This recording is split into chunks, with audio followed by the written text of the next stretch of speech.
Hello, my dear students. Welcome back on my channel, Science Amantis. Today, we will learn about what is the difference between valency and valence electrons. Means कि valency में और valence electrons में क्या difference होता है। दोनों terms similar सी ही लगती हैं कि वैलेंसी और वैलेंस इलेक्ट्रॉन।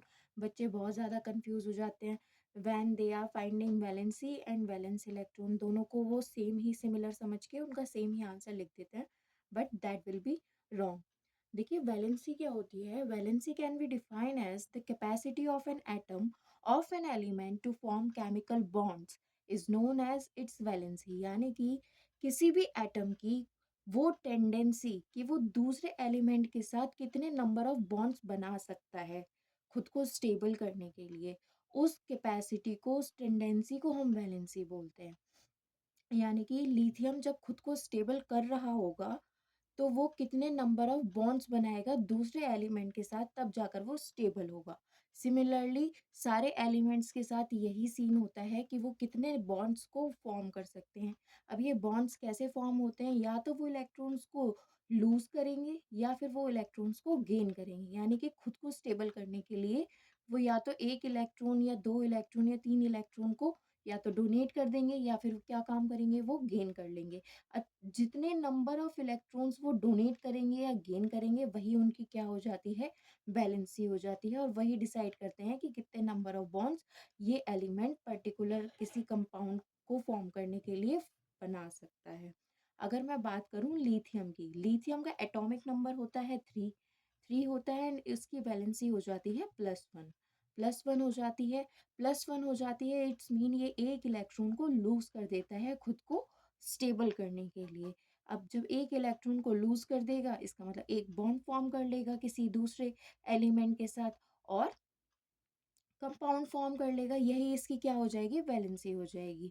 क्योंकि जब हम कॉन्फ़िगरेशन करते हैं, जैसे लिथियम का एटॉमिक नंबर 3 होता है, उसका अगर हम कॉन्फ़िगरेशन करें, इलेक्ट्रॉनिक कॉन्फ़िगरेशन करें, तो फर्स्ट शेल में हम 2 इलेक्ट्रॉन्स को फिल करते हैं, आफ्टर दैट 8 इलेक्ट्रॉन्स को फिल करते हैं। अब भाई 8 इलेक्ट्रॉन्स की जो शेल है, आप एल शेल इस वाले एग्जांपल में भी देख सकते हो, इसमें 8 इलेक्ट्रॉन्स आ सकते हैं, लेकिन लिथियम के पास तो सिर्फ 1 ही इलेक्ट्रॉन बचता है। आफ्टर फिलिंग ऑफ 2 इलेक्ट्रॉन्स जब फिल हो जाते हैं, उसके बाद एक इलेक्ट्रॉन उसको बचेगा। तो 7 इलेक्ट्रॉन्स कहीं और से अरेंज करना, it is little quite bit difficult for lithium कि 7 इलेक्ट्रॉन्स कहीं और से अरेंज कर ले। तो इसके लिए स्टेबल होने के लिए सबसे बेस्ट तरीका यही होगा कि अपने इस एक इलेक्ट्रॉन को जो उसकी आउटर मोस्ट शेल में प्रेजेंट है उसको डोनेट कर दे, यानी कि लूज कर दे। तो जब एक इलेक्ट्रॉन को लूज कर देगा तो इसकी वैलेंसी हो जाएगी +1। सिमिलरली क्लोरीन, क्लोरीन का एटॉमिक नंबर होता है 17। 17 होता है। इसका भी अगर हम कॉन्फ़िगरेशन करें तो इसकी आउटर मोस्ट शेल में 7 इलेक्ट्रॉन्स बचेंगे। तो 7 इलेक्ट्रॉन बचेंगे, लेकिन इसको स्टेबल होने के लिए आउटर मोस्ट शेल में कितने इलेक्ट्रॉन्स चाहिए होते हैं, 8 इलेक्ट्रॉन्स चाहिए होते हैं। तो उस कंडीशन में क्लोरीन किसी से 1 इलेक्ट्रॉन को गेन करने की कोशिश करेगा, यानी कि उस एलिमेंट के पास जाएगा जिसके पास एक इलेक्ट्रॉन एक्स्ट्रा हो, उसके साथ बॉन्ड बनाएगा। तो फिर उस ऐसे इस तरीके से ये बॉन्ड फॉर्म कर लेगा और इसकी बैलेंसी जो हो जाएगी -1 हो जाएगी। अगर मैं मैग्नीशियम की बात करूं, मैग्नीशियम का एटॉमिक नंबर होता है 12। 12 अगर मैं इसकी कॉन्फ़िगरेशन करूं मैग्नीशियम की, तो कॉन्फ़िगरेशन आएगी 282। तो इसका मतलब है इसकी आउटर मोस्ट शेल में, मैग्नीशियम की आउटर मोस्ट शेल में 2 इलेक्ट्रॉन्स होंगे, लेकिन इसको स्टेबल होने के लिए कितने इलेक्ट्रॉन्स की ज़रूरत है, 8 इलेक्ट्रॉन्स की ज़रूरत है। और इसके पास हैं कितने अभी, 2 इलेक्ट्रॉन्स हैं, यानी कि अभी इसको 6 इलेक्ट्रॉन्स कहीं और से और अरेंज करने हैं। तो 6 इलेक्ट्रॉन्स को अरेंज करना बहुत मुश्किल है। तो क्या काम करेगा मैग्नीशियम, मैग्नीशियम अपने 2 इलेक्ट्रॉन्स को डोनेट करेगा और खुद को स्टेबल फॉर्म में लेकर आएगा। अब जब 2 इलेक्ट्रॉन्स को डोनेट कर देगा तो इसकी वैलेंसी कितनी हो जाएगी, +2 हो जाएगी। प्लस चार्ज आता है जब भी कोई एलिमेंट इलेक्ट्रॉन को डोनेट करेगा, और माइनस चार्ज आएगा जब भी कोई एलिमेंट इलेक्ट्रॉन को गेन करेगा। सिमिलरली ऑक्सीजन की फॉर्म हो जाएगी। ऑक्सीजन का एटॉमिक नंबर होता है 8। इसका कॉन्फ़िगरेशन हम करेंगे 2, 6। 6 सेकंड शेल में कितने नंबर ऑफ इलेक्ट्रॉन्स आ सकते हैं, 8 इलेक्ट्रॉन्स आ सकते हैं, लेकिन ऑक्सीजन के पास अभी कितने हैं, उसकी आउटर मोस्ट शेल में 6 इलेक्ट्रॉन है, तो वो 2 इलेक्ट्रॉन्स कहीं से अरेंज कर लेगा और खुद को स्टेबल कर लेगा। ये हो गई वैलेंसी की बात, यानी कि कितने नंबर ऑफ इलेक्ट्रॉन्स कोई भी एलिमेंट गेन कर रहा है या फिर लूज कर रहा है खुद को स्टेबल करने के लिए। Now talk about valence electron की वैलेंस इलेक्ट्रॉन क्या हो जाएंगे? The number of electrons which are present in the outer most shell of an atom is known as valence electron. यानी कि किसी भी एटम की आउटर मोस्ट शेल में, यानी कि जो बाहर वाली उसकी शेल है, उसके अंदर कितने नंबर ऑफ इलेक्ट्रॉन्स प्रेजेंट हैं, उस चीज को हम बोलते हैं वैलेंस इलेक्ट्रॉन। उसकी आउटर मोस्ट शेल में जितने नंबर ऑफ इलेक्ट्रॉन्स प्रेजेंट होंगे उसको हम बोल देंगे कि भाई ये इसका बैलेंस इलेक्ट्रॉन है। फॉर एग्जाम्पल यहाँ पर आप देख सकते हो, मैंने एग्जाम्पल लिथियम का ही ले रखा है। लिथियम का मैंने बोर्ड स्ट्रक्चर ड्रॉ कर रखा है शेल का। तो फर्स्ट शेल में जो हमारी फर्स्ट शेल होती है एटम की, उसको हम बोलते हैं के शेल। एंड सेकंड शेल जो होती है उसको हम बोलते हैं एल शेल। फर्स्ट शेल के अंदर हमारे 2 इलेक्ट्रॉन्स हम फिल कर सकते हैं, जो मैंने ऑलरेडी फिल कर रखे हैं यहाँ पर। सेकेंड शेल जो हमारी एल शेल है, उसके अंदर हमारे 8 इलेक्ट्रॉन्स को हम फिल कर सकते हैं, लेकिन अभी हमारे पास एक ही इलेक्ट्रॉन प्रेजेंट है, क्योंकि लिथियम का एटॉमिक नंबर है 3। इसका मतलब इसके पास कितने इलेक्ट्रॉन्स है? अभी 3 इलेक्ट्रॉन्स है। इन 3 इलेक्ट्रॉन्स को हमें फिल करना है। फर्स्ट शेल में मैंने 2 इलेक्ट्रॉन्स को फिल कर दिया, एंड सेकेंड शेल में मैंने अपने थर्ड इलेक्ट्रॉन को फिल कर दिया। तो एल शेल इसकी आउटर मोस्ट शेल हुई, और इस शेल के अंदर कितने नंबर ऑफ इलेक्ट्रॉन्स प्रेजेंट हैं इस टाइम पे? 1 इलेक्ट्रॉन प्रेजेंट है। इसका मतलब लिथियम का जो वैलेंस इलेक्ट्रॉन हो गया, कितना हो गया? 1 हो गया। Now see the example of chlorine. Chlorine का एटॉमिक नंबर होता है 7। क्लोरीन का एटॉमिक नंबर होता है 17। तो अगर मैं इसके एटॉमिक कॉन्फ़िगरेशन करूं क्लोरीन का, तो फर्स्ट शेल के अंदर मुझे 2 इलेक्ट्रॉन्स को फिल करने हैं, मैंने कर दिए 2 इलेक्ट्रॉन्स को फिल। देन सेकंड शेल में मैं 8 इलेक्ट्रॉन्स को फिल कर सकती हूँ, वो भी मैंने फिल कर दिया 2, 8। अभी मेरे पास कितने इलेक्ट्रॉन्स फिल हो गए? 17 में से 10 इलेक्ट्रॉन्स को मैं फिल कर चुकी हूँ।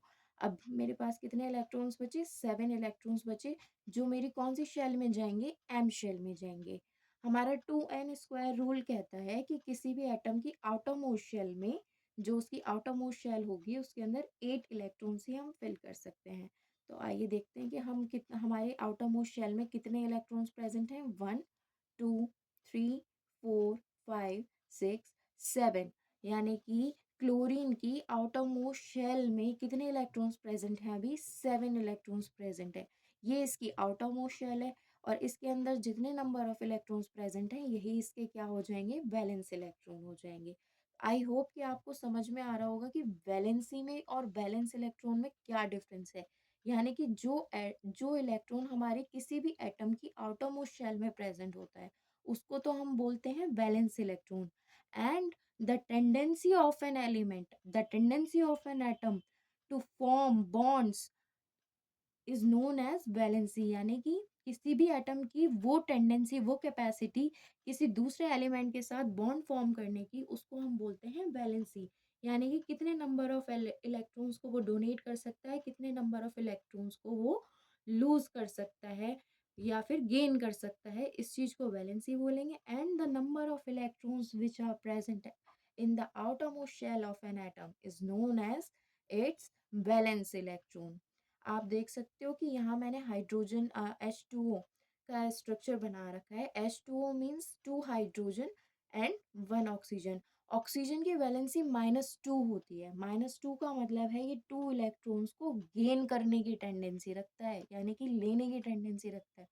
तो ये ऐसे स्पीशीज के पास जाएगा, ऐसे एलिमेंट्स के पास जाएगा, या तो वो इसको डायरेक्टली 2 इलेक्ट्रॉन दे दें, या फिर ऐसी स्पीशीज को ढूंढेगा जिनके पास 1 1 इलेक्ट्रॉन हो। यानी कि 2 ऐसी स्पीशी को ढूंढ लेगा जो 1 1 इलेक्ट्रॉन इसको डोनेट कर सकते हो। तो हाइड जो वाटर के बॉन्ड फॉर्म होता है वो इसी तरीके से होता है कि ऑक्सीजन एक इलेक्ट्रॉन हाइड्रोजन, इस वाले हाइड्रोजन से ले लेगा, और दूसरा इलेक्ट्रॉन इस वाले हाइड्रोजन से ले लेगा। इसने अपने 2 इलेक्ट्रॉन्स को यहाँ पे गेन करा, और हाइड्रोजन ने एक एक इलेक्ट्रॉन यहाँ पे लूज करा। इस तरीके से ये पूरा वाटर का मॉलिक्यूल फॉर्म होता है। लिथियम क्लोराइड, अगर लिथियम क्लोराइड का अगर हम स्ट्रक्चर देखें, तो लिथियम टेंडेंसी रखता है एक इलेक्ट्रॉन डोनेट करने की, एंड क्लोरीन टेंडेंसी रखता है एक इलेक्ट्रॉन को गेन करने की।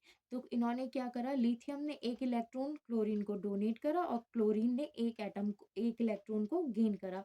इसी तरीके से बॉन्ड बन गया लिथियम क्लोराइड का। अगर मैं बात करूँ लिथियम हाइड्रोक्साइड का, तो हाइड्रोक्साइड एक इलेक्ट्रॉन को गेन करने की टेंडेंसी रखता है। तो वो एक इलेक्ट्रॉन किससे ले लेगा? लिथियम से ले लेगा। क्यों? क्योंकि लिथियम के पास एक इलेक्ट्रॉन क्या है? एक्स्ट्रा है, वो डोनेट कर सकता है। तो उसने बॉन्ड फॉर्म कर लिया।